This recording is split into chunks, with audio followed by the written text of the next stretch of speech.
relationships, but you're wrong. Listen, there's no magic bullet. I'm teaching life skills.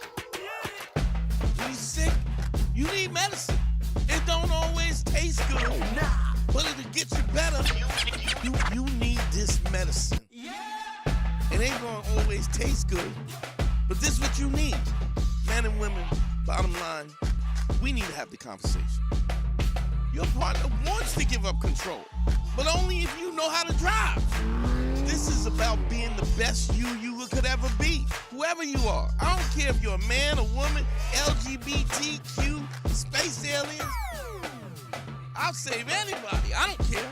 I'll teach a hedgehog how to have a threesome. What do you mean by that? Look, you don't have to listen to me, but you're wrong.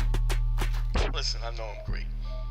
And I know you're thinking, Dante, there's no way I could be like you. But you could be me, you know why? Because you know who I was? Before I was me, I was you. Man School 202. Better hear what I've got to say because you won't get it again. I'm not an alpha male. I'm not a beta male either.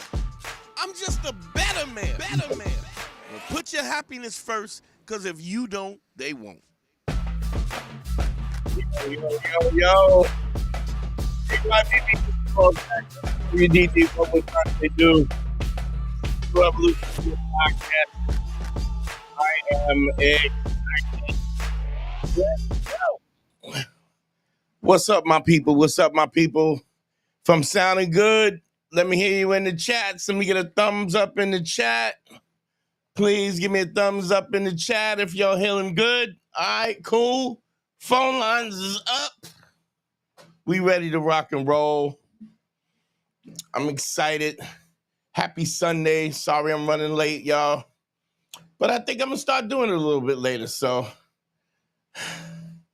shout out to Liben Rivera, Rock, Insane One, and Sinscope Bane. Shout out to y'all for coming in early in the building. If you're sounding good, give me a thumbs up in the chat. That's all I'm asking.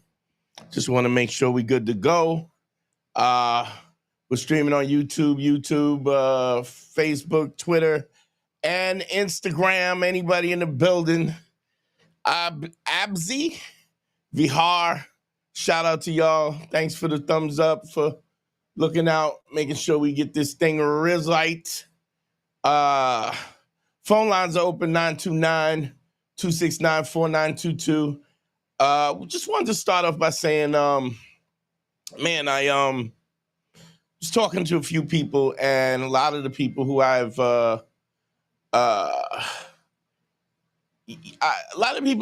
given advice to, and they always have a problem following the advice. It's the kind of thing where they have a tendency to feel like it's so difficult, or that if it's not difficult, then it's like they do a version of what I tell them to do. For instance, like the 5 bricks. Just dope. I just want to explain to you that whatever I'm telling you to do, there's a reason why I'm telling you to do it. It's a specific, each thing has a specific reason why I'm telling you to do it. I'm going to cover the laying the 5 bricks, at least the first phase, so that y'all can understand. And it's going out, it's paying 5 women a compliment every day. 5 different women. It's paying a compliment that is not sexual, that's honest and sincere, and something that is non-sexual, honest, sincere. And you're not allowed to get the telephone number. You're not allowed for the Instagram. If somebody volunteers it, that's a different thing. You don't want to be rude, but the point of this is not for you to get the number, at least on the first phase. We got a phone call. Let's get into it. Lively. What's up? Who am I speaking to? Where you calling from? Lively from Seattle. What's going on, Laden? How you, brother? I'm good. How about you? I'm good. What's going on? How can I help you? So, I'm out and about and stuff. I want to say like a week or two ago, I was out Friday. We were outside a club with my cousin, and this really pretty Puerto Rican girl came outside. We were chopping up. She came up to me. She's Right. from the East Coast, so she had a dip. Like Seattle people, like people from Seattle have like real weird social anxiety and stuff. Okay. She had like that East Coast social personality. She came up, talked to me, and whatever. We kind of hit it off. Got her Instagram, got her number, texted her the next day, and it wasn't the same type of energy. Okay. And I want to know like, because I did that thing where you try to get up on the phone with them as soon as possible, but I want to know like how soon do you introduce the phone call? Do you have a little bit of a conversation there? I would advise you exchange phone numbers. I mean, she did give you your phone number or no? Yeah, no, that's what I was texting her on there. I think I called her and she didn't pick up. Then I texted her. I didn't want to push it. I'm not gonna double text like, you know what I mean? And then No, she you texted shouldn't me for a double little text. bit, but I texted her. I'm like, yo, like if you got the time, blah blah blah, we should get up on the phone or something like that. Yeah. Not like word for word, but that's what I said. Yeah. And then what did I she want to know say? like nothing. She didn't text back She just didn't respond at all. at all. At all. Which All right, is well, here's my thing, and I've said this on the show before. yeah, A woman has to have she will always come up with every reason why not to have sex with you, why not to sleep with you in the beginning, and then once she slept with you, she has to come up with every reason why she did sleep with you. That makes sense. So yeah, okay. what to cross, you have to understand, and this is where the empathy and ACE comes in. No, whether or not she's aggressive in the beginning, like I always say this, and this is, I don't know if I've said this in a while, but women have what I call integrity amnesia. It's like whatever they agree to on the front end has nothing to do with what they agree to on the back end. Okay, so they can give you Yeah, all kinds of energy, and that can change really quickly. They don't have any vested interest in you, and they haven't slept with you. And so, initially maybe she had a few drinks in her, maybe the social situation was better, and because of that, she was dealing with things, she was in a different mood, but that changes, yeah, and you have to understand that when that changes, there's just nothing you could do. It's sort of like if you're fishing, I mean, because let's be honest, socially you're fishing, right? If you get a nibble if you get a nibble on the hook, right? And then any fisherman, and I'm not a fisherman, so let's be clear. But what I have general knowledge about a little bit of everything. You have to when you see people pull the fishing rod up, it's because they're sinking the hook into the yeah. fish's mouth. If you haven't had any real conversation with her, I mean, so I'm assuming you just got her number and y'all kind of chilled, and then y'all just went your separate ways, right? Yeah, it was like real flirty. Like she put my hands on her waist and shit like that. It was just like real touchy feely, like real not even get to know what you really do and stuff like that. It All was right, just but hella what flirty. happened Yeah. after that? Did you Oh follow yeah, up then, or did you just get her number and then bounce? nah, I got her number, chopped it up a little and bounced. Okay, so here's my thing. So you didn't sink the hook in. Okay, fair enough. Do you understand? Yeah. Yeah, okay. She seems like she's a fish that's going to jump in the boat. Yeah. But that doesn't mean anything unless you've actually sunk the hook in. And what I mean by sinking the hook in is you have to show that you have some level of value. And the only way that you can do that is through conversing with her and spending some time with her where, I've said this 100 times. How does a woman get to know you? You tell her. So what does that mean? That means that you have to talk to her. You have to get to know her. You can show whether you're a good listener, if you're interesting, if you're funny, all those things. And if you haven't done that, if you just get the number, the next day the whole dynamic could change very easily. So it's not Yeah. you. Okay. I mean, look, don't worry. I mean, it could be you, but probably not you. It's just that the dynamics change. You know what I mean? And if you Yeah. get something nibbling, you get a fish nibbling on the hook, you got to sink the hook in. And the way you sink the hook in is showing, basically, displaying ACE, that you're honest, that you're credible, that you're you're empathetic, that you're interesting, and all those things. And that's the opportunity. So when you get that, if you're trying to, get that fish on the boat, you gotta sink the hook in. And if you just take the number and stuff and just assume that this fish is just going to jump in the boat later, you're mistaken. Especially when, how old are you? 24. Yeah, so you talk, how old was she? 20 something?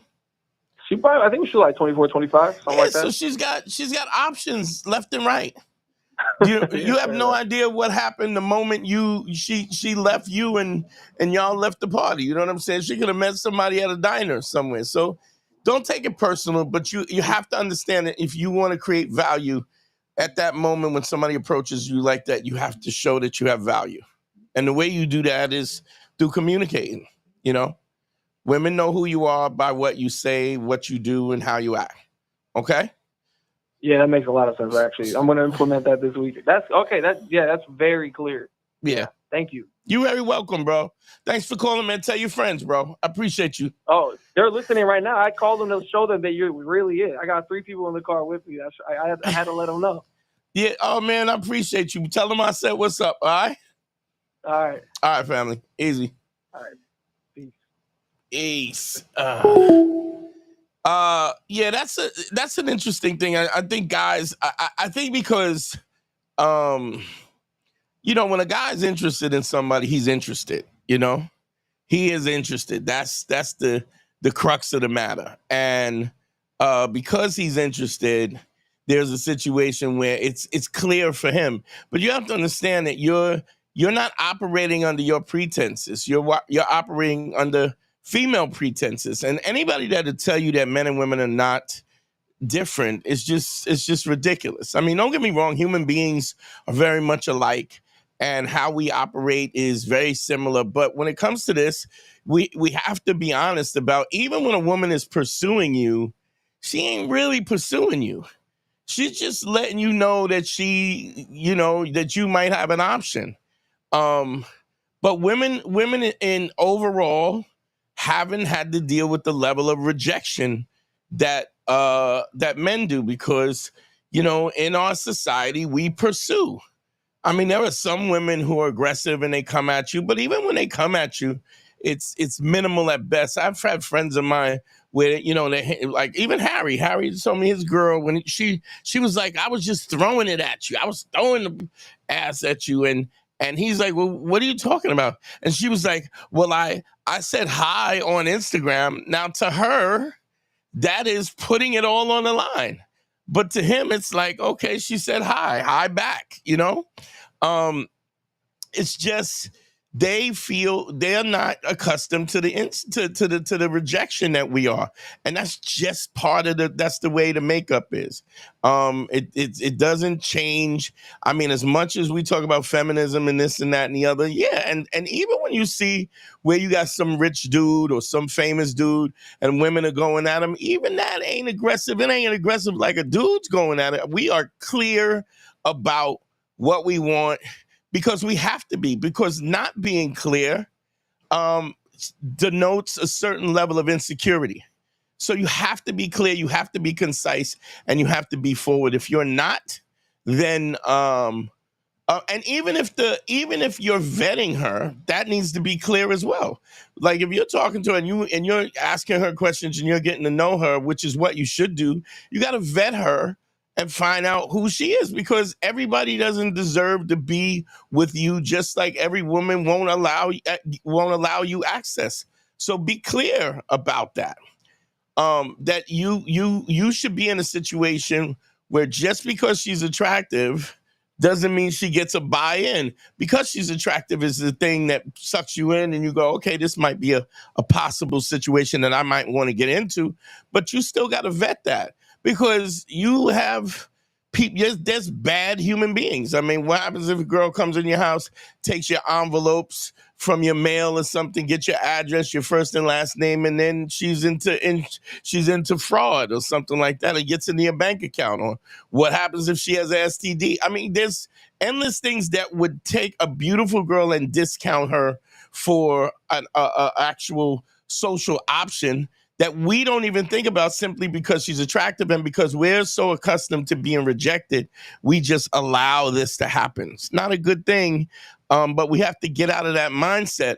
When you are practicing ACE, it gives you value, and everybody doesn't deserve your time or energy. Real quick, the call-in numbers, phone lines are open. Call in 929-269-4922.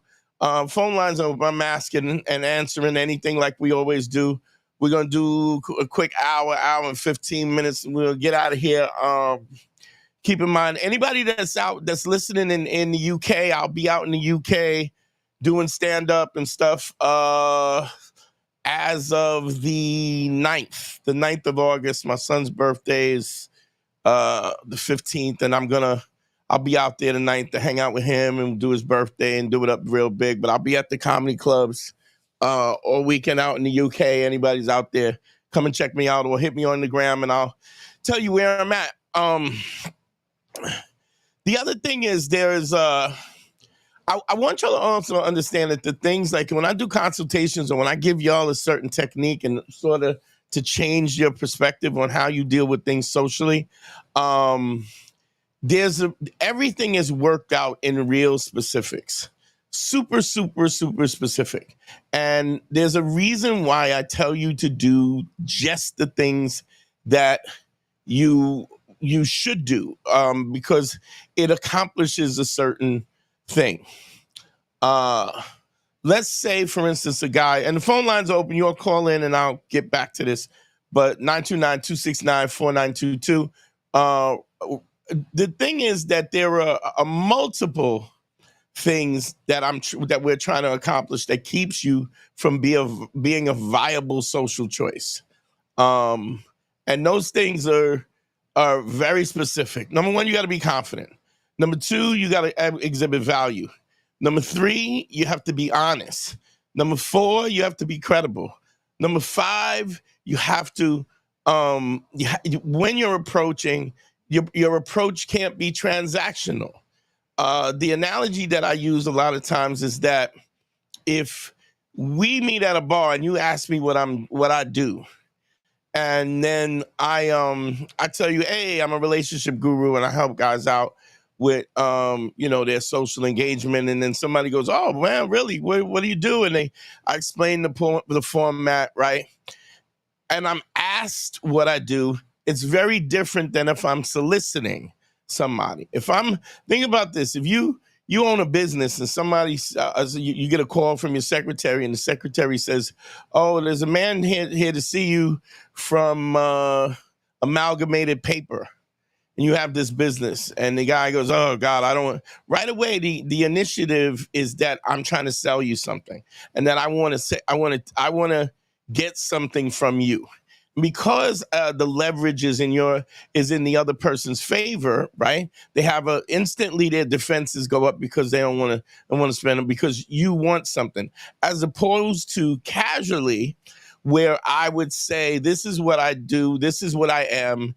And because this is what I am and what I do, the person goes, oh, wow, I could really use somebody. I mean, this is something that I need paper. I have a business and I hate my paper guy now. So I'm going to, let's talk about this. And I go, yeah, sure. If you want, I'll give you a call on Monday and then we can talk about prices. Maybe I can give you a better price than you already got. And if I can do that, then you understand that the business transaction or just the social transaction is happening without a leverage.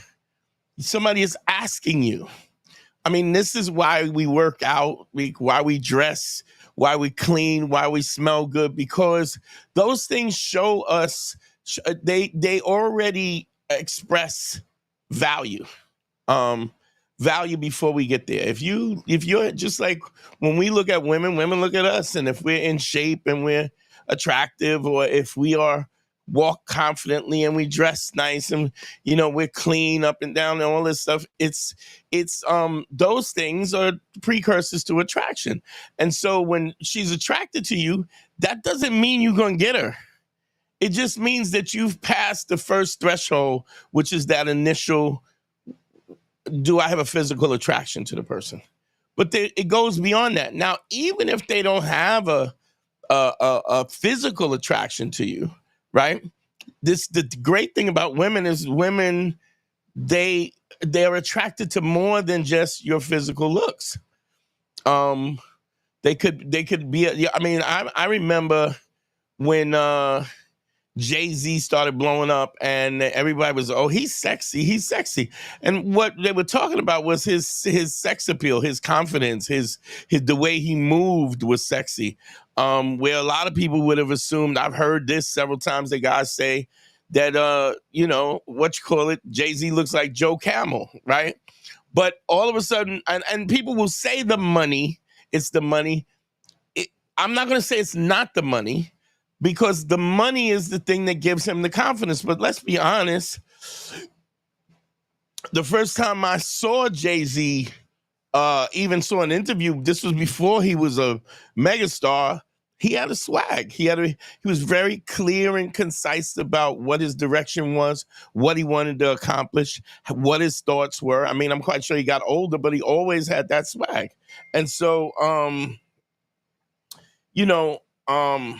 it's more to it than that. It's a lot more to it than that.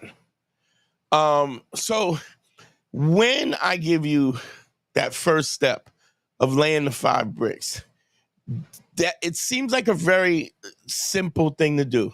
Real quick, 929-269-4922. Phone lines are open. It really seems like a very simple thing to do that doesn't matter, but it really does matter. It matters because it teaches multiple skills that you need to do to be a viable social choice.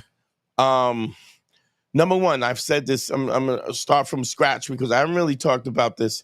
But the first thing we have to understand is that you have to remove the approach anxiety, something that I say all the time, which is emotion. You can't have emotion have a seat at the table. What that means is you can't have the anxiousness or the fear of rejection. And the only way that you overcome the fear of rejection, you got to understand that here's something that's interesting. Fear exists between the time that an opportunity is presented to you and how long it takes you to access that opportunity. So let me explain. You see a girl, she's attractive. You like her. You want to talk to her. The longer you take to talk to her, the more unlikely you are to talk to her, because the soon as that opportunity is presented, when you don't access that opportunity, right, and you sit back and you waiting for the right time or whatever, what ultimately happens is your brain starts to work against you. Your low self-esteem will tell you you're not worthy, and what if she disrespects you, and what if she rejects you, and what if you're not good enough in this? And so the minute that the fear presents itself, right, the longer you wait, the more the fear happens. So I always think about the idea of old physics term of inertia. Inertia, when things in motion tend to stay in motion, things at rest tend to stay at rest. So the longer you sit still and don't access the opportunity, the bigger the weight sinks into the sand so that you can't move, until the fear literally paralyzes where you can't make you can't take a step forward because of that. So you want to access those opportunities as quickly as possible. And that's what the whole point of laying the 5 bricks is. Laying the 5 bricks is to go out and to force yourself to do stuff that you wouldn't normally do. Let's talk about the fear a little bit. The approach in fear comes from the fact that you are afraid of being rejected. And a lot of times in our mind, we create this imaginary scenario of what's going to happen. She's going to curse me out. Maybe she's going to call the cops. She's going to accuse me of and none of that happens. Anybody who has done my plan, done consultations with me and gone through the process to the point where they've gotten more success, those things have never happened. So your worst case scenario is never the situation. It's never the thing that actually happens.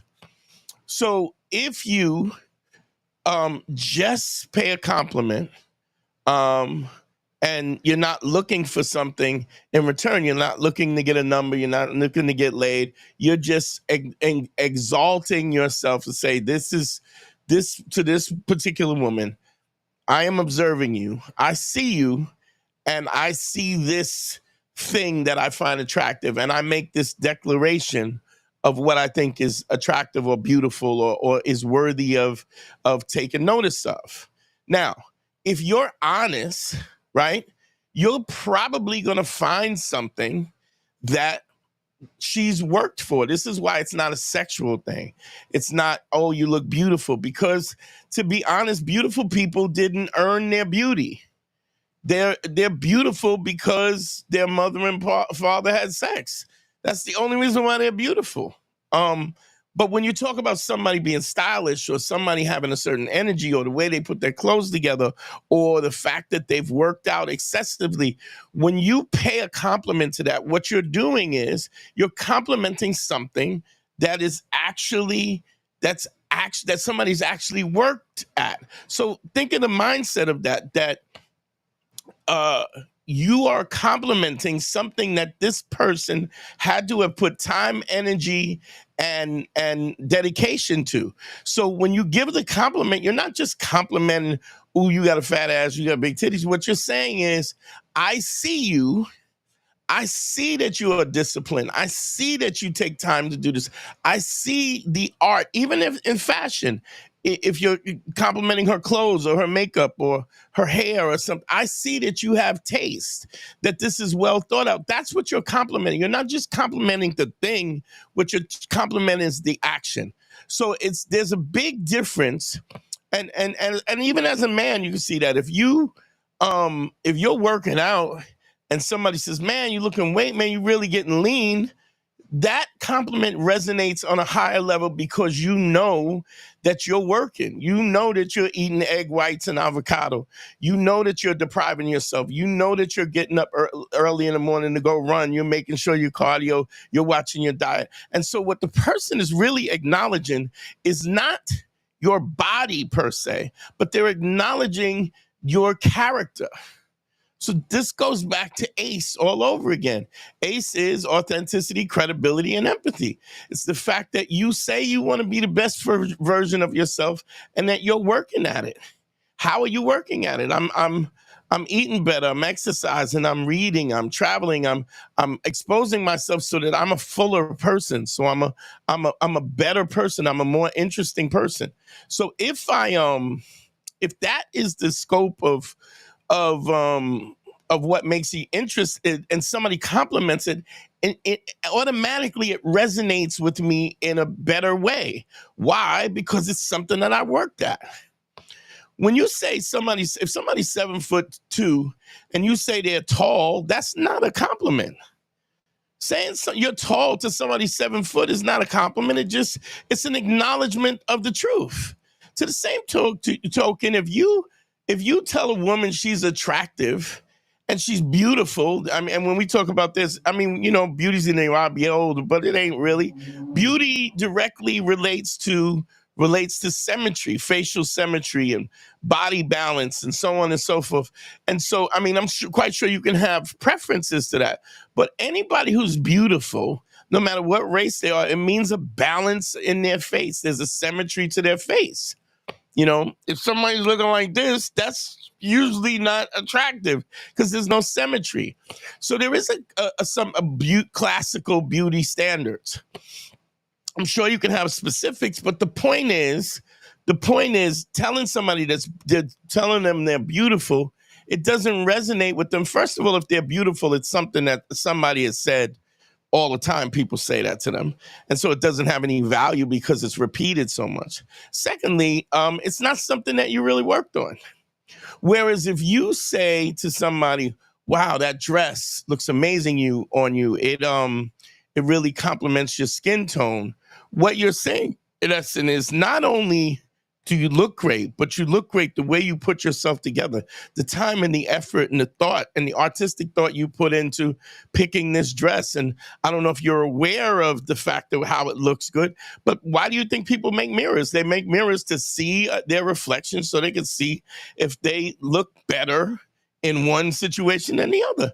So what you're doing is you're complimenting the character of somebody as opposed to just complimenting the physicality.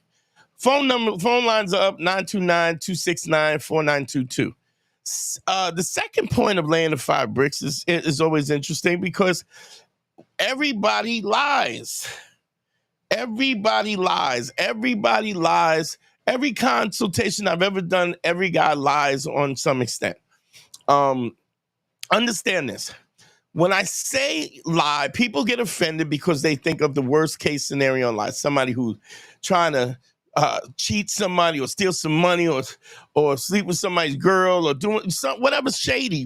That's what we think of lying. But lying is being aware of something and then telling a lie or a mistruth or distorting their perspective. So, but there are also lies that we as men, even the best guys in the world, lie because they don't want to be in a confrontation. So they'll be in a relationship and somebody will say something. Do I look fat in this dress? And because you don't want a confrontation about something, or what did you mean by that? And you don't want to open up and say what you really feel, you'll be in a situation where you will misrepresent who you are, right? You'll misrepresent who you are. Why? Because you don't want to deal with the confrontation. This is all just basic fundamentals. The third type of lie is the lie that we tell ourselves when we're going, hey, we don't want to hurt somebody's feelings. Do I look fat in this? Now, I'm not saying you have to be honest to the point where you destroy somebody's life, but you can be honest. If somebody's asking your honest opinion, I think you owe them to be honest about what your opinion is about them. And you can say just as well, do I look fat in this? Well, I just don't think that this dress looks flattering to you. But you have to tell the truth. And the reason why truth is so important is because if you don't tell the truth, right, what happens is you can't be trusted. It's what I call the Judge Judy effect.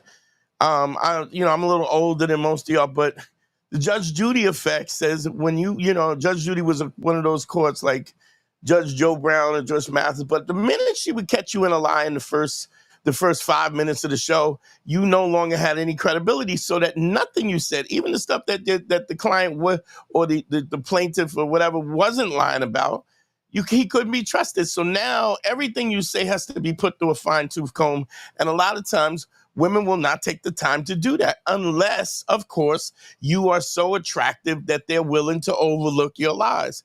The point is what you're doing by practicing ACE is you're removing the obstacles, all of the reasons why somebody can tell you no, or why somebody can say that you're not right for them. So 3 types of lies. There's that malicious lie. There's the lie that we tell to not end up in a confrontation, and then the lie that we tell because we don't want to hurt somebody's feelings. The last 2 seem a lot more noble or maybe more peaceful or whatever, but the reality is your credibility is everything. Why is your credibility everything? Let me cover this real quick. The credibility is everything because any one of you that's in the chat, anybody that's listening to this live, if you count all of the people that you trust, that you actually trust, that you perceive them as being honest and open, credible and empathetic, I doubt if some of you could even count them all in one hand. Some of you have less of a reason, like I can't even count one person that they trust. First of all, big shout out to Zach W. Thank you for the super chat, Zach. Let me put that up. Zach says, I feel like once I started doing this in places I commonly visit, people started going out of their way to greet me. Absolutely. People want to be seen, Zach. People want in a world where everybody is so in their own head and in their own social situation, and most people most people have anxiety, and they don't want to, they don't want to they're afraid to be seen, and they feel inadequate because they're not seen. When you start to see people, when you start to recognize people, when you remember their name, even if you don't remember their name, if you just become a guy who recognizes people and says hello and speaks, you'd be surprised how much more people respond to you in a different way. Because what you're saying is in essence, in this world of chaos, I see you as another human being, and you have no idea how positive and how that opens the door for so much, and for so much more communication. Not only that, but women who are not even talking to you see you operating in a way where, I mean, we all know that guy that walks into the room and everybody knows him, and all the eyes are on him and everybody speaks to him. That's the guy you want to become, to whatever degree that is. I mean, there's always going to be some people that are more hypersocial, and I've also heard this. Well, I'm not really that kind of guy. I'm a guy who's more introverted. I don't care. I don't give a shit how you are. Clearly, that's not working. That's why you're on this, listening to the podcast. That's why because you want things to be different, and if you want things to be different, you got to be different. You have to make an effort to be different.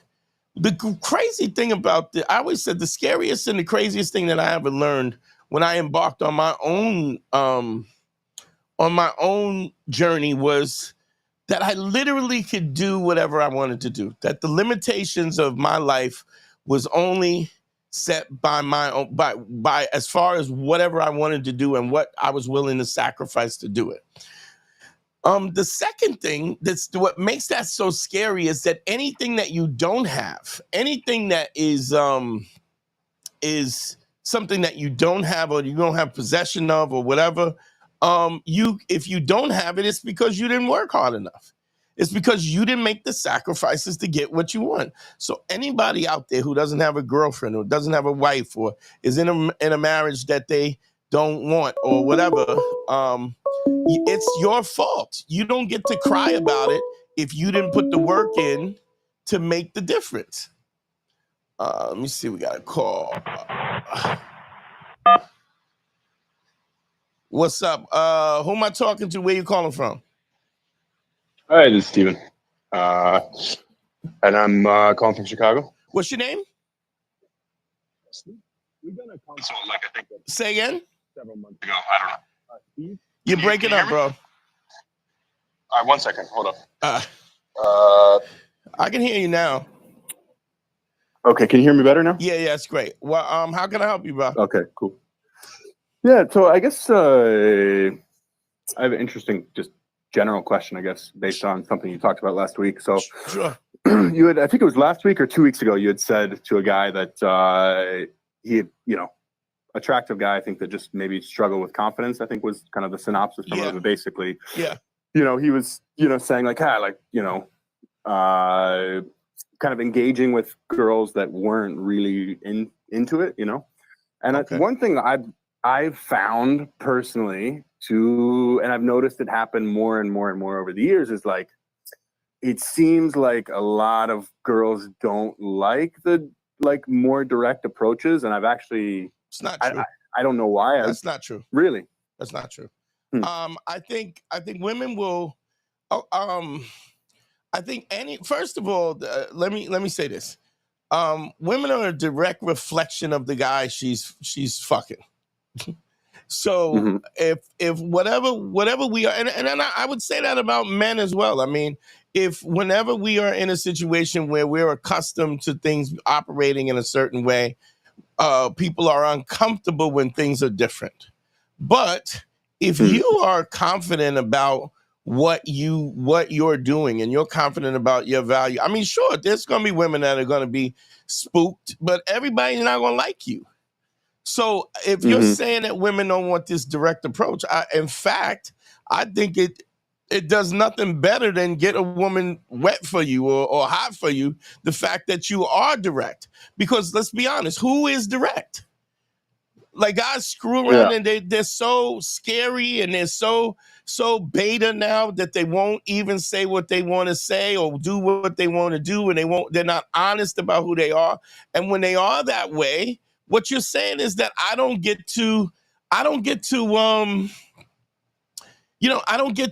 feel like I'm worthy of saying who and what am I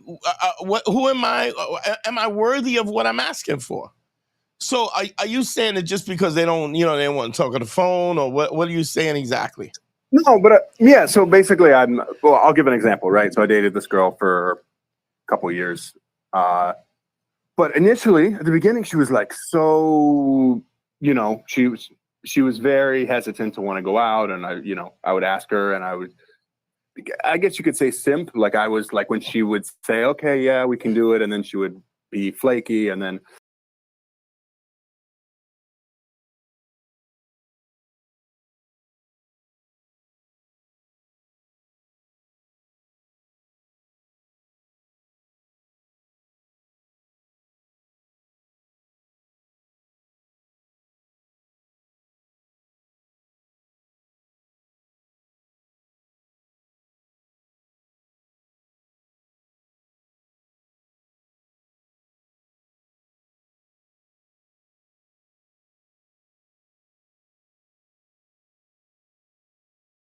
And that funny thing is, that's happened a few times. Girls don't really have an answer. When I've gone out with them, they really like what they see when they get to know me, basically.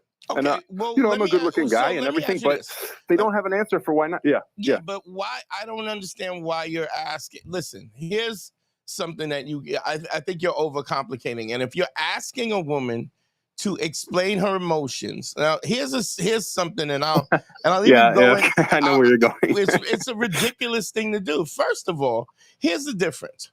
If I ask you, if you're in a situation where this chick, you go to talk to a girl and she doesn't respond to you, she doesn't turn, she doesn't respond, she doesn't acknowledge you, right? And I ask you, how does that feel? You, as a man, you'll tell me exactly. It's embarrassing. Here's the difference in how women think differently.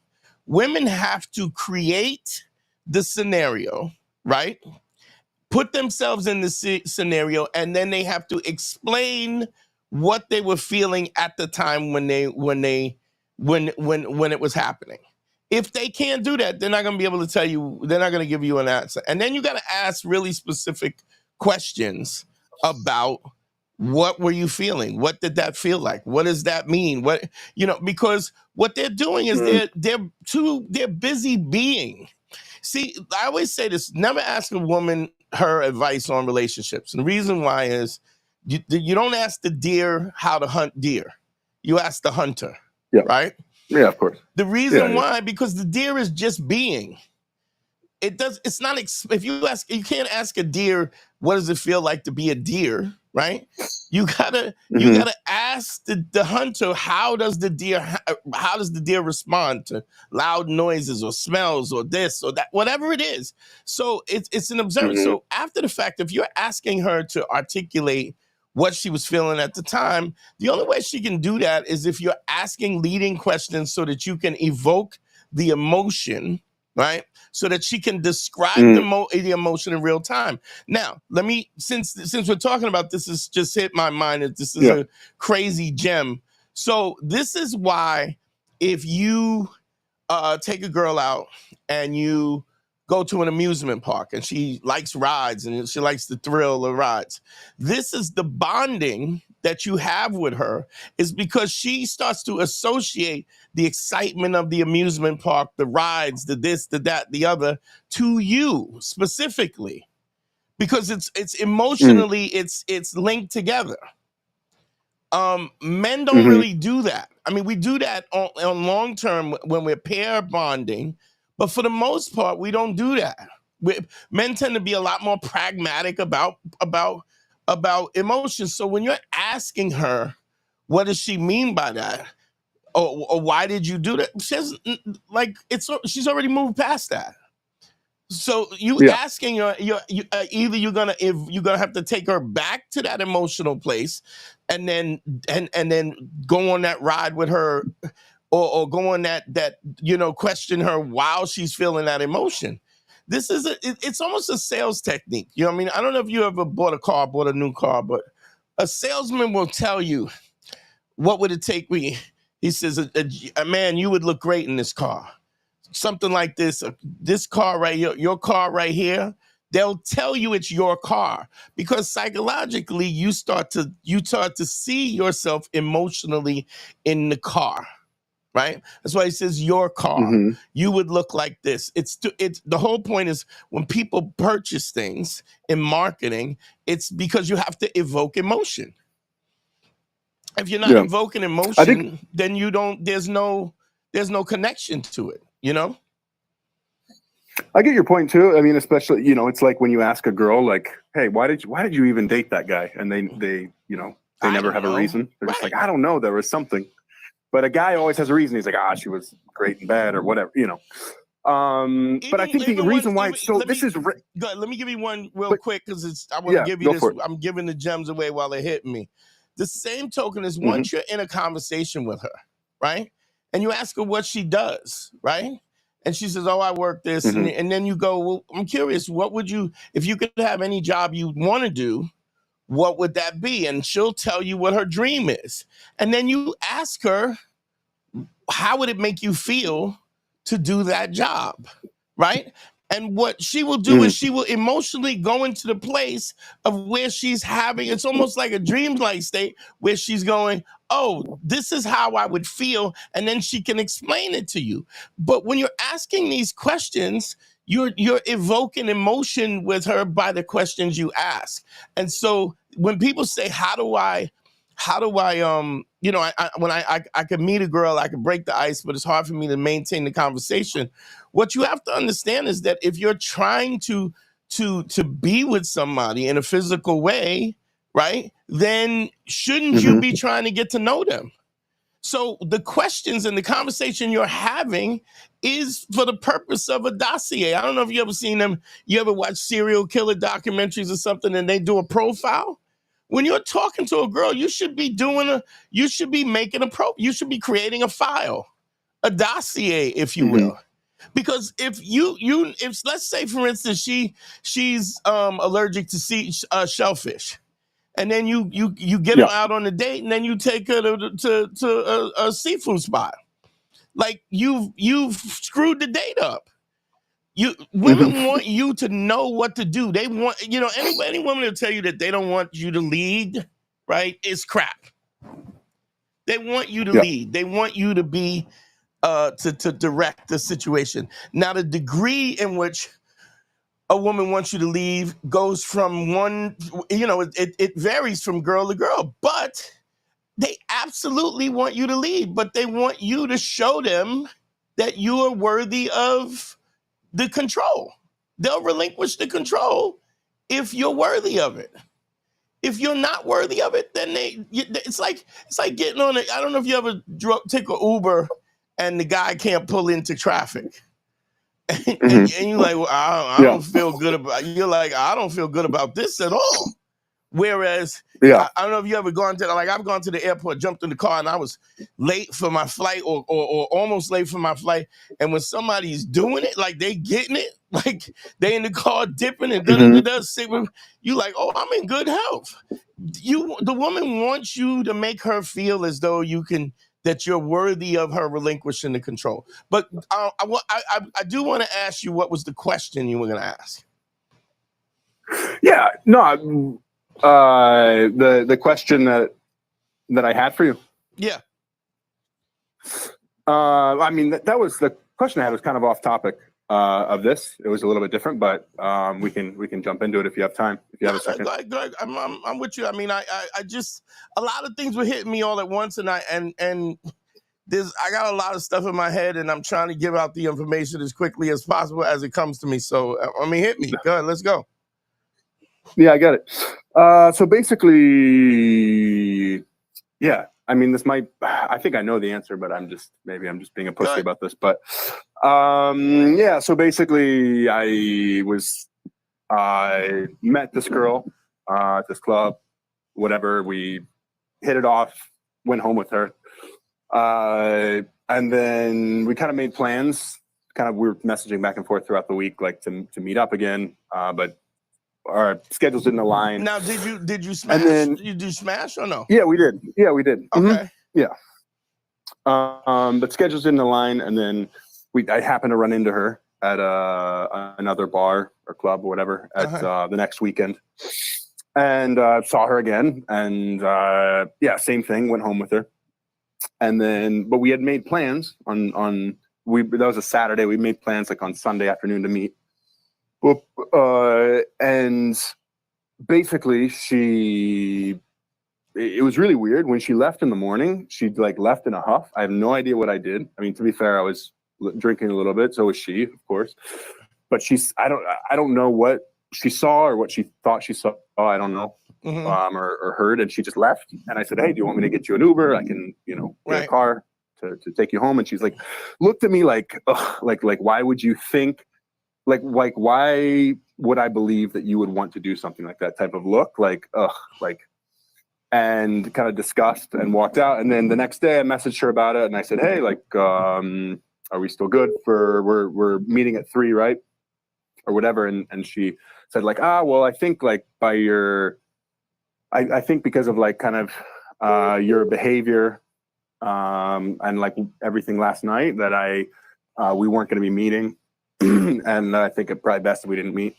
And I was really confused. And I said like, "Hey, like, by the way, this is all of this happened in Spanish, which is my second language. So I'm stuff gets lost in communication sometimes. So I don't know if that was what it was or I did something when I was drunk. Were you doing this text message wise or you were talking to her on the phone? No, it was just texting back and forth about like what happened. Here's my sense. You are already saying that Spanish is your second language. Why in the world would you text somebody and you're texting in your second language? You already don't know. You already don't know what's going on. You have no idea, right? Clearly, you're not a bad dude because you were trying to get her an Uber, right? Now she's saying, "Well, I figured with your behavior." And you got to get on the phone. Like, you got to get on the phone. You got to go, "Listen, what's wrong? What's wrong?" Because I have no idea what you're talking about, right? So what happens a lot of times, people get, your ego is a huge thing.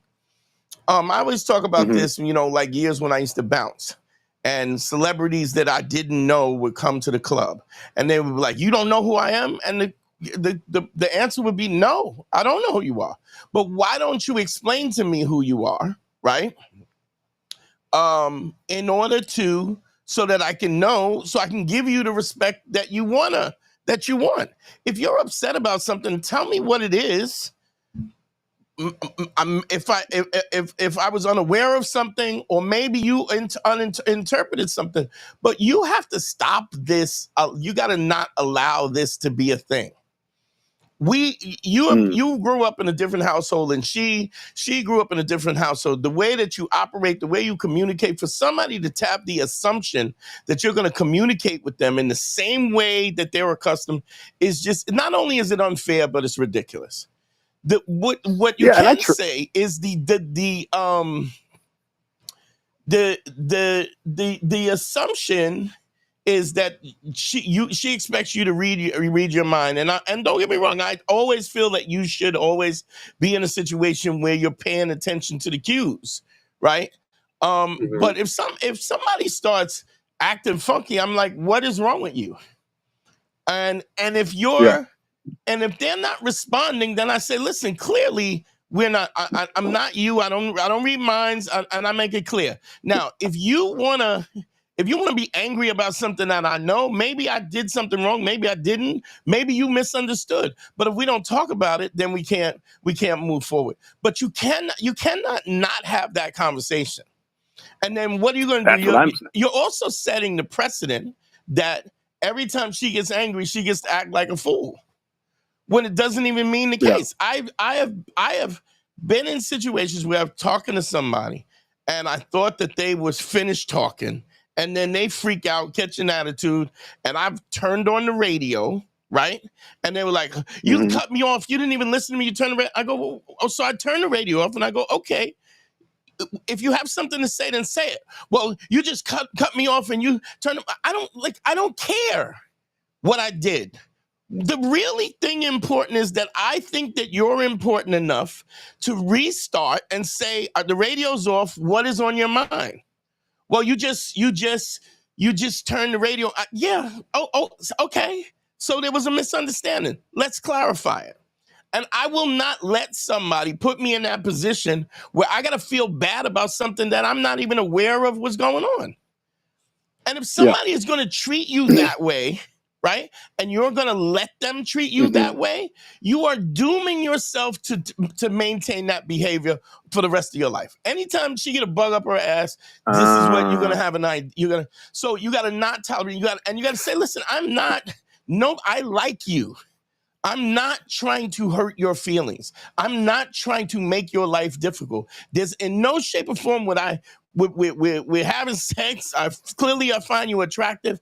I'm asking you questions, and if I did something that was wrong, explain to me what it is. If you're not going to explain, then beat it.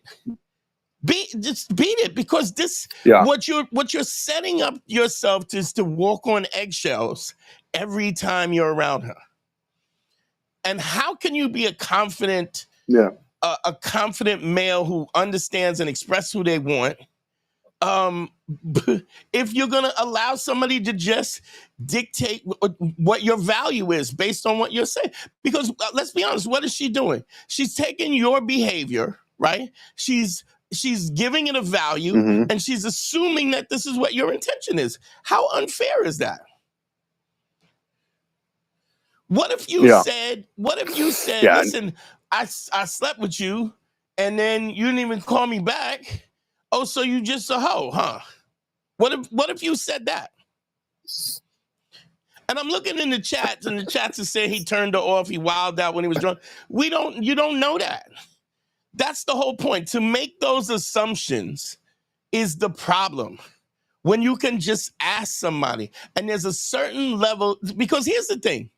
If she says, well, I get mad whenever I want to get mad, and I mean, she may not, nobody's going to verbally say that, but let's be honest. If she says, I get mad when I get mad, and I'm going to continue to be mad until I'm not mad, and you got to figure it out, then you should run. Yeah. Because I'm going to hold you accountable and responsible for stuff that that you have nothing to do, and you're going to have to deal with this. Does that make sense? Yeah, it makes sense. I mean, it's basically what I was thinking. I think that it's kind of a doomed situation, because I mean, she just wouldn't tell me what's going on, as much as I've tried to talk to her about it, and she's just is quite adamant that we don't need to discuss it, but that she's pissed, and it is what it is. It's fucking weird. Then you stop calling. You stop calling. You immediately say, listen, if this is, you're not going to do that. Because here's the standard of this. Because I'm assuming you like her, because it's why you're trying to go out with her, and you're trying to court her and take her and do stuff with her. If you ever hear me say, somebody tells you who they are, believe them. So this is a crazy bitch that just wants to be angry about something and is not willing. Don't get me wrong. You could have done something wrong.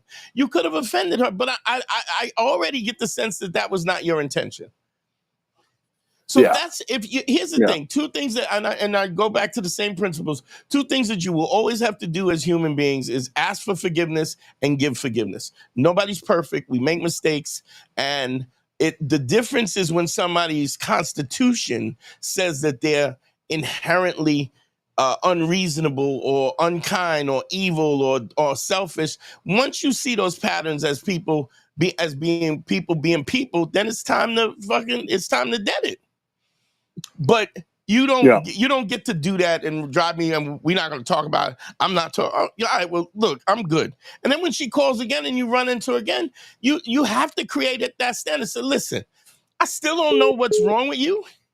508, call me back. As soon as I finish this call back. As soon as if we're not going to, then I'm not going to beat.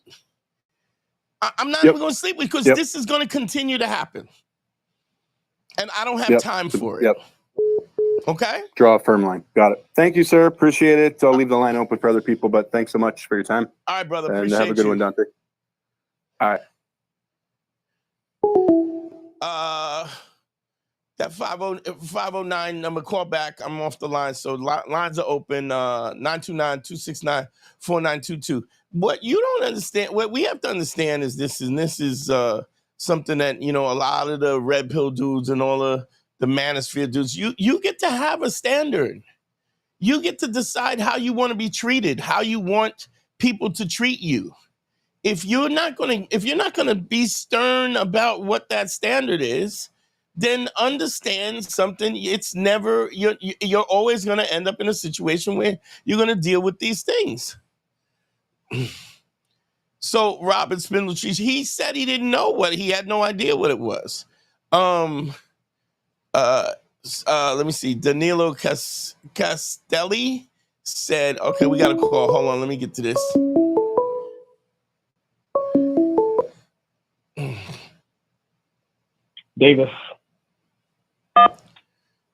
Davis, where you calling from, bro? Chicago. Chicago. What's going on, bro? How can I help you? Yeah, so I had a question about this. So this girl I was dating, we just went on our third date, and during the date, I made like a comment. It was kind of like a joke. I guess she didn't like it, but didn't really bring it up. Throughout the night, we were at like a show, so we couldn't really talk. But what was the joke? Change. What was the joke? So the comment was like I had my hand on her hip, and I didn't feel like she had any underwear on, so I was like, I just kind of whispered it to her, like, you don't have any underwear on, do you? And then she kind of just like looked at me, called me like, stop being weird. She's like, yes, of course I have on underwear. Stop being weird. And then after that, like the energy kind of changed, right? So I dropped her off. She kind of was just like, all right, see you later, to get out the car. And then this was a few nights ago. Today, messaged her to, try to set something up. And I could tell, so I messaged her the day after, the energy was different. And then I messaged her today to kind of set something up because we usually go out today. And then she said, no, she doesn't think we should see each other anymore because. She said what? What? She said that she doesn't want to see each other anymore because what I said was kind of suggestive and made her feel uncomfortable. Okay, so did you ask her what she meant by suggestive? No. Okay, let me ask you this. Were you making out with her, or were you just going out on dates and not touching, not hugging? Have y'all slept together? We didn't sleep together, but we were making out, and yeah, we were touching and hugging and all of that, yeah.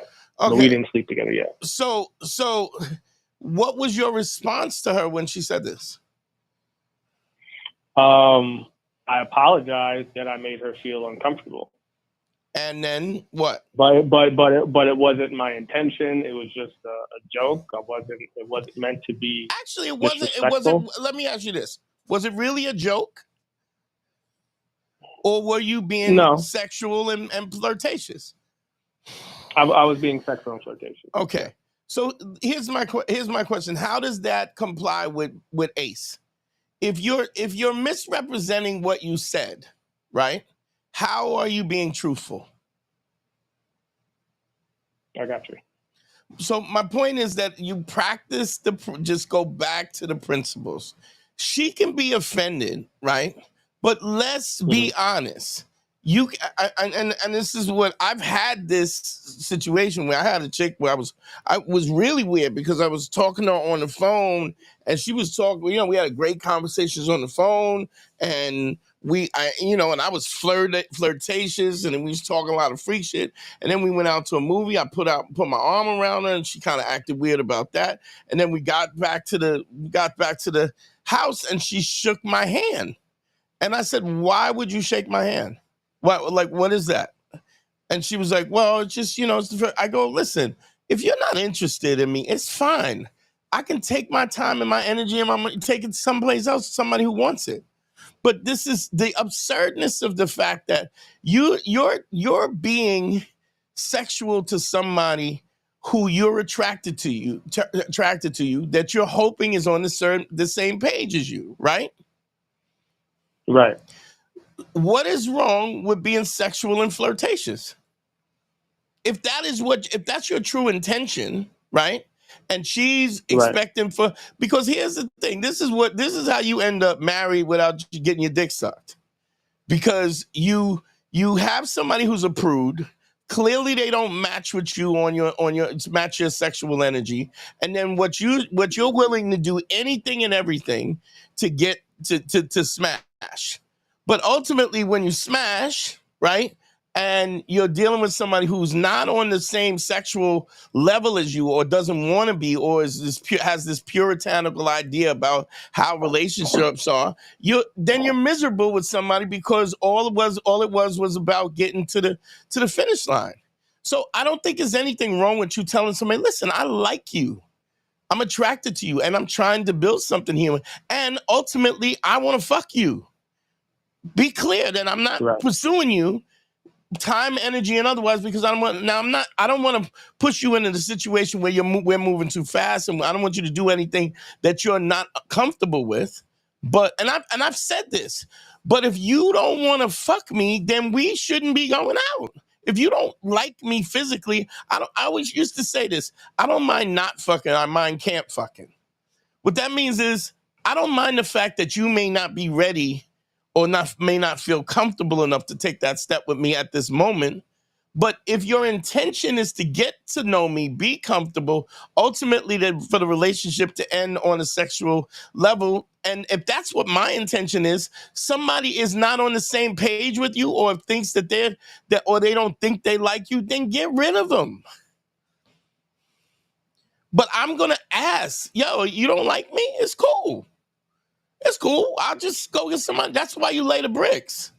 That's why you lay the bricks, so that you have options, so that you're not in a situation where you're willing to put up with anything a woman wants to give you. Whatever crumbs she wants to throw from the table, you're willing to take it because you have no options. Correct? Do you have other girls that you're dating? No. And that is why. Because you're not laying the 5 bricks, because you're not being social, because you're not getting numbers, because you don't have options. And so when you approach this situation with a lack of confidence, because this is like you being there's a show on Netflix called Alone. Every time they cast a line, it's like, if they don't get a fish, right, they don't eat. You have to be in a situation where you have an abundance of options so that you can be yourself, and then you can find the person that you really want, because you're not willing to put up any crap that anybody wants to put you through. It's not fair, because you got to believe that her standards of what she wants, she's going to be clear about what you look like, what you do, how you do it, how you operate. She's going to make sure that all her boxes are checked. You got to do the same. And if it comes to a situation where y'all are not on the same page, you can ghost her. I don't say ghost, but just say, look, if you're not into this, man, we can go home. It's fine. And if somebody's acting funny, I don't even call back. Because if she goes, okay, goodbye, and then you call back, are we still hooking up or whatever, and she's not talking about it, the minute she's giving you apprehension about, look, we could just not do this. But you have to be in a situation where you're confident enough with what your value is, that if this doesn't work out, you're going to do something else. If you don't spend time with her, you'll spend time with somebody else. You feel what I'm saying? Right. But you have so much stake in this, right? That now you're letting her dictate the tone of this. And don't get me wrong, I'm not saying that you shouldn't be empathetic about you know, what her apprehension, what her concerns are. That's not what I'm saying. What I'm saying is when she can just randomly dictate that she's mad and then won't talk to you about why she's mad or this is why, and you could go, what is wrong with me finding you attractive and wanting this relationship to go ultimately to go to become physical. I like you. I want to sleep with you. I want to kiss you. I want to hug you.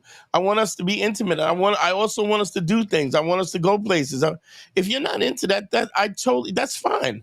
But I'm not. Don't waste my time. And when I say that, I say it like this: don't waste. You know what men usually say is, "I don't want to waste your time." I don't give a fuck about your time, because the minute I stop talking to you, whatever the fuck you do is your business. I don't care. You're not my problem anymore. I get to rip up your dossier and your whole profile because I'm not dealing with you anymore. You understand what I'm saying? So the problem with this is the fact that you're not being assertive about what your boundaries are, and so she just feels like she could be. Well, let me see. Like this is when you ask a woman, what do you bring to the table, and she goes, I am the table. All right, you know what? Beat it. You and your dirty ass, skinny ass legs and your table could get the fuck out. Like, it's just absurd. What guys will do is they will put up with this, right? And then be in a relationship with somebody who is never gonna make them happy. If you are a conservative dude and you got a chick that's trying to blow you in an alley, you probably shouldn't be with that chick. To the same token, if you a dirty dude and you want to talk about how she ain't got no panties and finger popper in the opera or whatever, and she's not like that, that's probably not the person you should be with. You got to be true to yourself, just like you, at the same time, respecting what her boundaries are. Does that make sense? Yeah. Any other question? No, that's it. Okay. So, I mean, right. and as soon as you get that energy, like somebody doesn't want to be with you, then you know what it is. They don't, I always say this, closure's for bitches. If somebody's giving you energy with the assumption that they don't want to be bothered, then leave.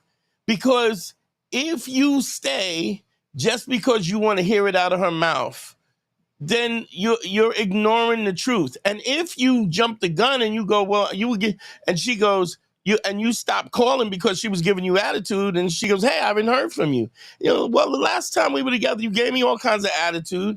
I asked you if you was wearing panties. I clearly like you. I clearly want us to be intimate. I'm pursuing you I'm pursuing you with intent. And you're acting like I shouldn't find you attractive or I shouldn't want to have sex. Be clear. I want to fuck you. Be clear about that. Right. And I'm pursuing you with the intention on that. It's not my only intention, but it is part of the intention. And I'm not gonna apologize for that. And let me be clear about this, because if at the point in time that you're telling me you're not interested, then I could stop wasting my time on somebody who's not worthy. Make sense? Right. So then it was a bad move on my part to apologize instead of explaining why. I mean, you can apologize for making her feel uncomfortable, but you also need to be clear. I'm interested in you. I want to fuck you. I love your body. Right. I love you. I mean, wouldn't that be, I mean, what do you like about her? She got a nice body? Yeah. She got nice skin? Yeah, we got along. Nice skin, nice body. We got along great. What do you like about her? Sexually, nice body, pretty face. You're beautiful. You can say beautiful. That. Yeah. I think you're beautiful. I love your body. I love your curves. You got a fat, but I love your pretty legs, your calves. If you expected me to be asexual because of the fact that I can't, and that you want somebody who doesn't find you attractive, I'm not the one. Sorry. Apologize. Didn't mean to make you feel uncomfortable. Didn't mean to like you more than you like yourself. Okay? Gotcha. Be honest about it. When the apology is like, look, honestly, you don't want her to feel uncomfortable, but the apology of you being flirtatious and sexual, it wasn't a mistake. It was on purpose. But be clear that you got to be honest about what your intention is. I mean, how did she argue that? Yo, I like you. I like you. I absolutely. You turn me on. You're sexy. I absolutely want to have sex with you. It's not all I want to do, but I definitely find you attractive in that way, in an intimate way. And my intention is to move this, and for us to get closer and be intimate and do things together. And let's see where it goes. If that's not where your head is at, you know what? Then I can keep my money, my time, and my energy in my pocket. Right. How can you not respect that? You know? No, you're right. All right. I appreciate you calling, bro. Thank you, Dante. Later. Phone lines are open. Let me go through some of these comments because I see y'all are in the chat going at it. The Wired Christians, I will not be the reason why you leave. You're going to be the reason. What you call it? Put that up. The Wired Christian. Let's see. I'm confused by why he didn't say what he did. He didn't know what he did. That was the point. He said that he told her that he asked her was she wearing panties, and then she got mad. And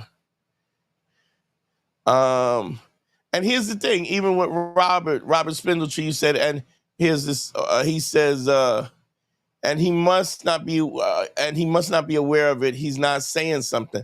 Well, here's the point, Robert, that you can't, you don't always know what it is. I mean, women sometimes expect you to be mind reader. And I mean, look, don't get me wrong. If you're paying attention, there's a lot of things that you're going to see and you're going to hear. The reality is, again, I want to say this again. Two things you will always have to do is give forgiveness and ask for forgiveness. Any woman, man, or otherwise, anybody who's listening who expects you to be perfect is unreasonable at the base level. They're being unreasonable. Danilo Castelli said if he had done something wrong, she would have told him exactly what he did. If she's vague, it's because she knows she has no argument based on logic and facts. I think you're giving them more attention than they deserve. I think a lot of times emotionally, the women feel what they feel, and emotionally they just can't really explain it. What's your name? Who am I talking to? Andrew from Massachusetts. What's going on, Andrew? Dante? How are you doing? How can I help you, brother? Good, man. Good. First of all, your show is going to blow up one day. It's entertaining. It's informative. I love it, man. It's good. I appreciate it, man. The word. Thank you. Yeah. So out of a long-term relationship, it was about 6 months ago. It was actually like a couple weeks ago, a few weeks ago, you were talking about there was that guy who was married to the doctor, all that, you know, how he felt like this. Yeah. Placeholder. I don't know, like a pawn. Yeah, a placeholder for all her hopes and dreams. Yeah. Yeah. So it kind of felt like towards the end of mine, it felt like that. Very transactional. Right. It was horrible. Right. And so anyways, I'm back out there now. I dated, a few girls, kind of just hooking up for a while, and then I ran into one. And I guess she seems very chill, laid back. I don't know. Like so far, things seem to be going well, and I kind of coming out of something that really sucked. Right. Like that last one, and I guess it's trying just to determine how do I not come across as, I don't know, not needy, anything like that, but I also but then also not aloof, at this early stage, because I do want to keep seeing where things are going. We're hooking up, and I don't know, she seems very laid back and like a chill person, Are you afraid that you get attached too quickly? Is that what your problem is? Yeah, and just, but then also knowing that I could get hurt too, so that means I don't want to get too close either. You know what I mean? It's like this when you weird say balance. I could get hurt, what do you mean by that? Well, it's like, all right, if you start to get attached to someone, you're like, oh, damn, like tell other people, like, yo, I'm dating someone, I actually like her and all that stuff. That means you're leaving yourself more vulnerable. You're putting yourself out there. So then if it doesn't work out, then you're like, shit, I was emotionally invested in this. While it's much easier to step back, step back and just be like, keep things casual or nonchalant, But when you actually do want more, but you're afraid to get close because. Okay, here's what I would say to that. I've never met a woman who doesn't ask for what she wants. Never in the history of my life. When a woman wants a relationship, she will ask for a relationship. As soon as she starts liking you and she goes, I don't know what are we doing? I just don't know where I stand. She is hinting to the fact that she likes you more. Right. Yeah. But when you say I'm putting myself out there, right? You have to understand that when you are working at being the best version of yourself, right? Mm-hmm. You are bringing value to somebody else's life, right? A lot of times people don't always know, they're not smart enough, or they're not emotionally or intimately mature enough to see that somebody is bringing value to their life. To the same token, right? Sometimes I've talked about this on the last live, how you find people who their intention is toxicity. They are accustomed to being toxic. They come from toxic households.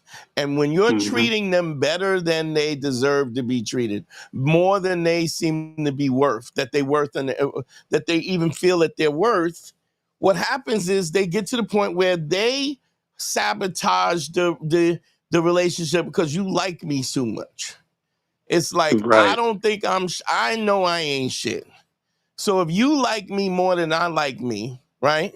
Then there must be something wrong with you. There's an old saying, it says, I would never be part of a club that would have me as a member, right? But that speaks to her self-esteem. The fact that she doesn't think she has value, because if you're bringing value to her life, right? Then in your mind, why would you not want that? But everybody doesn't want that. There are women who absolutely want toxic relationships. Okay? So that's the first thing. Yeah. The second thing is you got to be true to who you are. If you're practicing ACE, you be authentic about who you are. You be authentic and credible and empathetic, right? And just because you like somebody the way you like them, there's also the possibility that she don't like you as much, and she doesn't see you as a viable entity. But all that means, that's not you putting yourself out there. What let me see if I can put this in a way that you can understand it. Have you ever done a puzzle? Yeah. Okay. Yeah. You know how you pick a puzzle up and you think that there's two pieces that fit together, but they don't fit together, right? You don't throw the puzzle away because you made an attempt and the piece that you thought would fit doesn't fit. What do? You grab another piece. You look for other pieces. Right. Yeah. So what you have to understand is that there are unique and specific standards of what you think you want in a relationship. And you have to define that. And if you are not getting that from somebody, you're not putting yourself out there. You're putting yourself out there to see if there's another puzzle piece that fits you. Because what you want is not necessarily what they want, but you can find whatever you want. This is what I said to guys all the time. If you want a marriage where a respectful marriage where you can keep the spot, I can show you how to do that. If you want to live with two girls and be polyamorous, if you want to get a girl where you swing, you can have that. If you want to, whatever you want, you can have it. Right. You just can't have it with everybody. And so you have to create the skill set that you can find what you want. If you don't understand, if you don't know how to hunt, if you don't know how to fish, if you don't know how to make a shelter, if you don't know how to trap, all of those are different ways that you in the wilderness you eat. You have to learn these skills in order so that you can do these things. If you're not working at that, right, then you're at the mercy of whoever wants you. You got to be like, oh, okay, I don't really like you either, but thanks for liking me. Then you start to like whoever likes you. Whatever. Yeah, you don't want to end up in somebody else's trap. Yeah, you know, and so even when somebody cheat, man, I hope. And a chick is messing with me. If she's a cheat, I hope she cheats on me immediately, because she's not bothering me. Even if I like her, sometimes you can like somebody, you can be in love with somebody that just doesn't have the ability to understand what your value is. There's an analogy I use a lot of times is if I don't know if you're familiar with, you know what a Fabergé egg is? Oh yeah. I think one of those. It's like a porcelain egg, worth million. It's like worth $1 million. Like if some crackhead kicks in somebody's door, goes in, and some rich ladies, and then comes out with a Fabergé egg, and they go, they're not aware of what a Fabergé. Look, man, I got this egg. Give me $20 for this, right? The value of that thing could be worth $1 million, right? But because the crackhead doesn't have the ability or the intellect to understand what that value is, they'll sell it to you for $20, right? He doesn't know what he has. If they can't sell it and they're trying to sell in the hood and nobody has an idea of what the value is, they might just throw it away.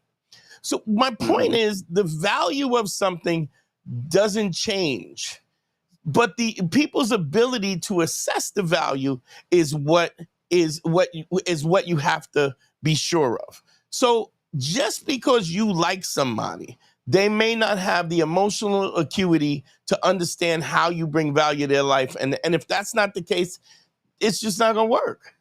You move on. If you love somebody and you're with them and you have a relationship, I get it that you like them and you're all in because you're all in, and then all of a sudden this chick cheats on you. She's not cheating on you. She's just exercising options. But what she's really doing is telling you that she doesn't value what you have to offer. She's doing you a favor. You understand that? Right. And so do you need to just, like, what you are offering? I mean, it's not, everyone's different, right? Yeah. Like, I offer things different than you do, Sure. you know, and so we may attract different women, but you can't be someone who just attracts everyone, right? It's impossible. It just logically, that just doesn't make sense. I have Right. dated somebody who, anytime the relationship was going well, she would find a way to do something fucked up and create problems. But as I got to know her and I met her family and her sisters and all that, everything in their household was toxic. Her mama got drunk and went to her father's job. They both worked at the same job, went to the father's job and cussed him out drunk, and you know what I'm saying? Ended up getting fired from a company because her mom was so, like, what you're talking about, people have been taught to socialize in a toxic way. And then you being a guy who's balanced, who wants to do right by somebody, there's women that don't want to be done right by. Right. Yeah, here I am, you know, doing ACE. And I want to hear more about the 5 bricks you mentioned. And I might have missed the episode. You know, I don't really understand the concept between, like, laying the 5 bricks. What I would do. But you say it all the time. If you're interested in this, here's what I'm going to put the banner up right now. You can hit me at I do consultations. Hit me with a consultation. Gotcha. And then I will, man. I explain it all the time, but to be honest, you know, you gotta, even if you understand, I'm getting ready to do an online course, but and I'm developing that right now. But even if you get the online course, gives you the basic fundamentals that you can run. But you'd have to be really exceptional to learn this by yourself without any coaching. So you go to one-on-one consultation, you go to DanteNewYork.com and you click on consult. You can get a consult. You can book a one-on-one with me, and I'll teach it to you. I mean, I talk about it all the time, and I explain it all the time. If you just keep listening to the lives, I talk about it all the time, and there's multiple. But it's such a the first phase is so simple, but it's so it gives you the acumen on so many levels that gives you a basic fundamental and a foundation to work from. It removes the fear and the anxiety. It teaches you how to be honest and truthful. It teaches you that you have power over people with your words. That people, it shows you that women are all the same in ways they approach attraction and how they are attracted and what they find attractive. And that's not a dig to women that they're all the same, but all men are the same. I mean, every time we get a guy on this, I get a guy, and when we're talking about a problem, there's thousands of guys who have gone through the same problem that are listening. You feel me? So we are the same. That's why they call it behavioral psychology, because it's a science of the way people think. So we are, yes, there are differences and subtleties and nuances, but we all act the same way. And so when you have people who have gone through all kinds of toxic stuff, a lot of times they make an effort to repeat the same patterns. Yeah. Yeah, you're wired to think what you saw was, you're wired to maybe just continue what you were conditioned to see as love or whatever. So, right. You but just here's the repeat other that thing. because it's like grooved into you. But the same way that you are talking about, oh, this girl cheated on me, you are wired to receive that in a way that, as if it's because of your low self-esteem, you're receiving that in a way that it's something wrong with you. You're receiving it as that I got cheated on. No, you didn't. People get married, they get divorced, relationships happen, people move on, people change their mind, people fall out of love all the time. Don't get me wrong, it can and it does have something to do with who you are, but sometimes people just don't fit. Sometimes time passes and people change. That's just the way it is. You cannot take it personal about the personal way in which you can only give people the value that is capable of, but when you're giving them value, right? You cannot make people stay. Even if you're pimping. No. And this is, people give me a hard time about this. And I'm not talking about people who are like sex trafficking and they're beating up women and putting up, but I'm saying, here's women who prostitute, who sell their bodies, right? They want to do that. I'm not saying that that's their first choice, but in retrospect to what they're doing, the fact that they're making a choice to make their living on their back is a choice. Yeah. Because here's what the thing, we're not even talking, the whole pimp game is not even a thing as much with OnlyFans. Women are pimping themselves out. They're making a choice to show their butthole for money. Yeah, some do, some don't. The ones that do want to do it. Because if they didn't want to, then they wouldn't do it. The other ones. You have to, the same way you have to give women the respect to their choice and they respect their boundaries is the same way you have to hold them accountable for the decisions that they make. So, and here's the crazy thing what people don't know.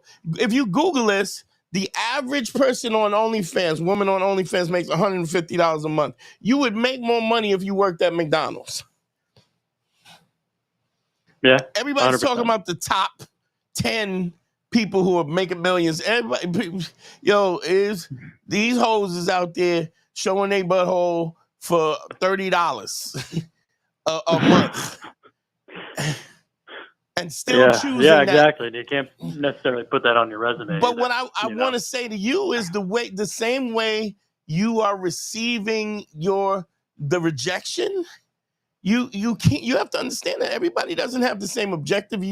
Everything that you have to give, people don't have the intellectual acuity to receive what you have to give. What you do have the control over is how you bring value to people's lives, and you bring value to people's lives based on your own character, your honesty, your credibility, and your empathy. Yeah, and so, but I haven't received rejection from her. It seems like things are actually going pretty smooth, but just as we, go into, 3 months or so, and I'm like, I don't want to come, as I don't know, that's right around the stage of you start to develop, feelings. I imagine you're making assumptions. It starts developing when people are comfortable to start developing, and you also get a situation where when it gets too comfortable, somebody who's accustomed to toxic environment overall will when they start to get comfortable is when they start to panic. Yeah. So 100%. These perceptions about how you think people are going to respond, those perceptions are simply because that's how you feel. It's just like it's a logical fallacy. Like when somebody's trying to debate a point and they go, "Oh, that's common sense." No, it ain't. If it was common sense, everybody would know it. The simple fact that we have a difference of agreement means it's not common sense. Oh, everybody knows. And that's not an argument. And that's not a discussion. Yeah. You tell me what you expect, and I'll tell you where I'm at. But you have to hold people accountable. You have to hold women accountable just like they're going to hold you accountable. You ain't got no job, and you're 80 pounds overweight, and you sloppy, and you smell, you ain't going, like, they're going, no. But to the same token, if she could be gorgeous, she could be beautiful, and she could be a horrible human being. She could be cunt squared and be gorgeous and accustomed to people treating men like trash until she meets somebody who treats her like trash. And here's an interesting thing before we get off is here's what you have to understand. When people are manipulative, there's 3 phases of manipulation. And this goes, the first thing is people are angry. When you do something I don't like, I'm angry at you. When I don't respond to your anger, right? Then the second way they manipulate you is through guilt. How could you do this to me? All I've done for you. And the third way that they manipulate you is through sympathy and through pity. Look at me, I'm broken here, and you're just going to leave me here? That's the type of person you are. And then when you don't respond to either of those, then they get angry again, and it becomes sickly, and then they're mad at you because you didn't pity them. So that's a way in which people manipulate people. Anger, guilt, and pity and sympathy. The other thing is then manipulative people. Go ahead. Yeah. When you have abusive people in any abusive relationship, you need an abuser and an abusee. And what you will find with people, with men, women, and otherwise, both archetypes need to be fulfilled. Meaning you have to have the person who abuses and the person who's the abusee, right?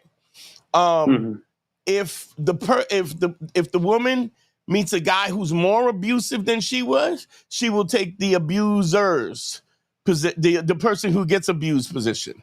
If you're too kind and you're too nice, then she'll abuse you. But both archetypes, it's like you got to play, and you got the abuser. Both parts have to be fulfilled. And abusive people don't care which part they play. Right. Yeah, sounds like fun.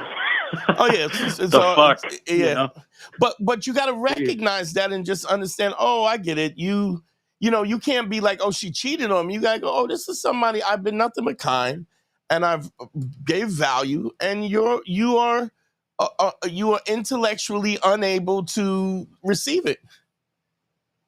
Thank you. And there's really no way of seeing that ahead of time. You gotta kiss a lot of frogs if you want to get the princess. Right. I mean, you get better at it with time because there's always the red flags up front. You can always tell. You can always tell. I dated a girl who unbeknownst to me, was I got molested when she was younger, right? And man, sexually, she used to F the shit out of me, right? And even though I could handle it, man, it was like a marathon because I couldn't get her to emotionally to intimately connect with me. So sex with her was strictly physical. How many times my dick went in and out? How hard, it was just that there was no emotional, no intimate connection, right? And because of that, because she had been molested, she got to a point where sex was physical. And in order for her to cope with the trauma that happened when she got molested when she was a little girl, she removed the intimacy part of sex. So sex was purely physical and intimacy was separate.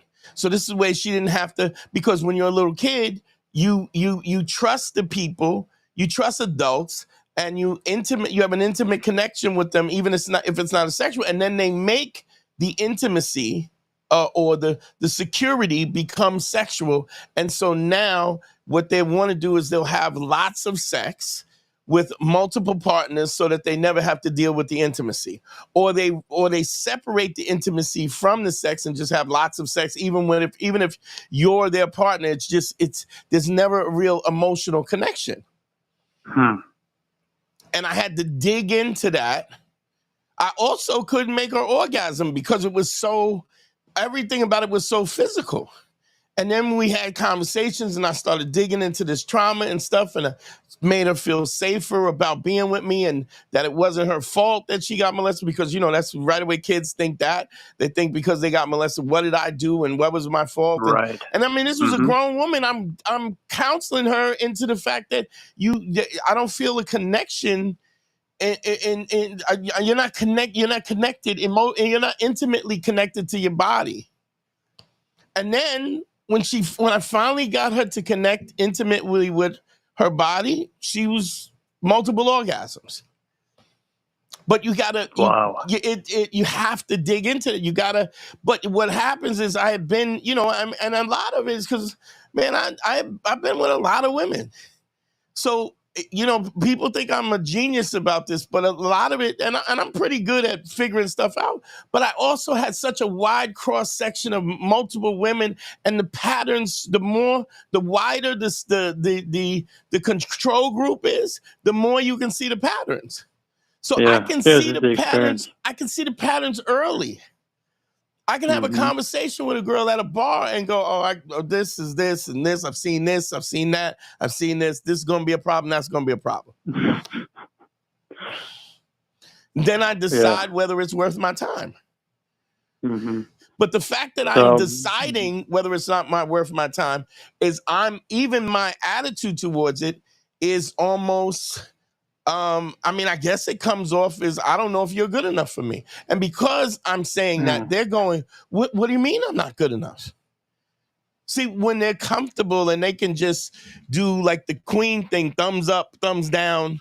No, send me more. Send me another 3. Thumbs up, down. No, yes. But this is why the earlier call, when the guy, he goes, are you wearing panties? And then she freaks out. And then it's because she has so many options and nobody's calling her out on what her emotions. She could just do this all the time. But here's what happens. This is the thing that happens. As women get older, the things change. Everything changes. You become older and you become less desirable because you're older, and then men become the commodity. Right. And then you got old, overweight, older women who are going, I'm single by choice. No, you not, bitch. You lonely. Trust me. I had a sister that was the worst bitch ever.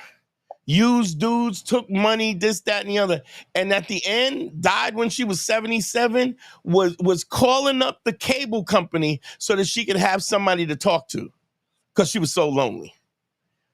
Used to argue with the laundry guy that would pick up her laundry just so that because I wasn't talking to she was such a cunt. I was like, I'm not dealing with you. But because of who she was, died alone. Or they're Wow. or they have family, or they'll have a son, and then they'll make their son their boyfriend in some kind of creepy way. Control their life. Like my other sister, she controlled my nephew's life until he married somebody just like her, like her. And then then he abandoned his mom because he's got a wife now, and his wife is as controlling as his mother. Why? Because this is what felt like home for him. I don't even talk to them. Exactly. It's crazy. Mm-hmm. But yeah, I mean, you got to not look at this like somebody cheated on you, or you got to look. You should be even if this is the one, and are you in a relationship with this girl, or you're just dating? Yeah, I mean, I guess we're dating, and then, but it was we're just on that cusp of being like.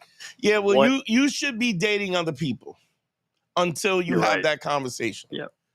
Yeah. So here's what I would say to you: go to DanteNero.com, click on consult, book a session with me. What I'm seeing, what I'm getting from you is low self-esteem, and so you're taking whatever you like, whoever likes you. And then you're hoping that you're good enough, Right. It's not a good. Yeah. That's not a good play. You're negotiating with no leverage. Okay. Mm-hmm. All right, we'll talk. Appreciate you calling, man. Thank you. All right. Peace.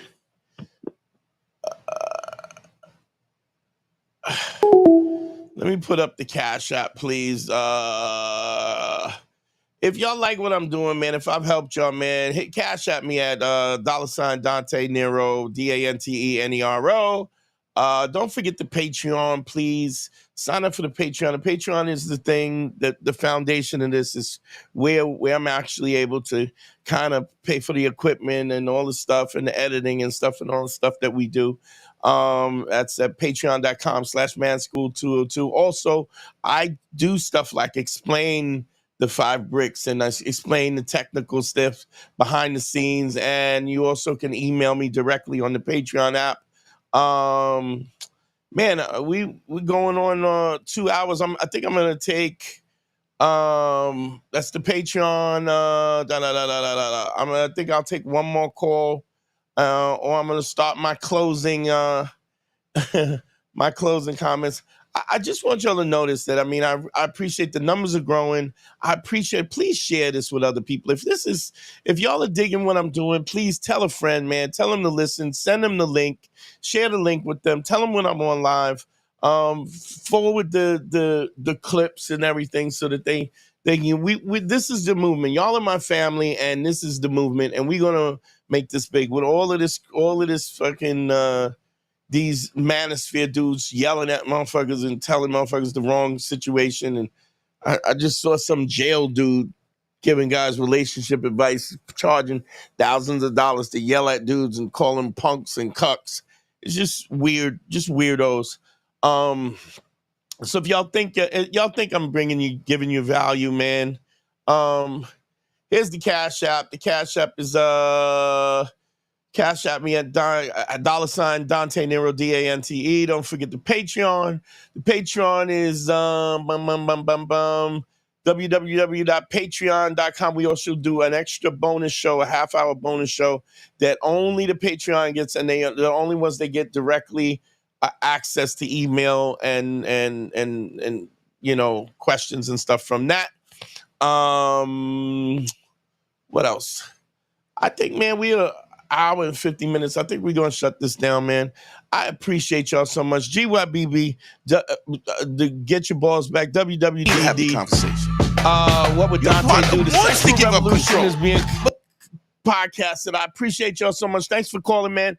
We will be live on Tuesday evening at 8:30. So we go live again, and I think I might go live next Thursday as well, because I'm going to London. I'll be out in London. I'm going to see if I can hook up the situation where I can go live in London.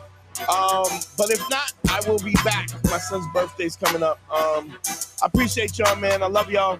Thank you so much for listening. Everybody in the chat, real quick, Diamond DJ. Let me go over everybody who's running their mouths in the chat. The Wyatt Christian, Zach W. Who else is in the chat? It's a bunch of motherfuckers. Y'all was just in there deep. I shouted out the other people. I appreciate y'all calling in, man. Like I said, love y'all, man. Peace. We out of here.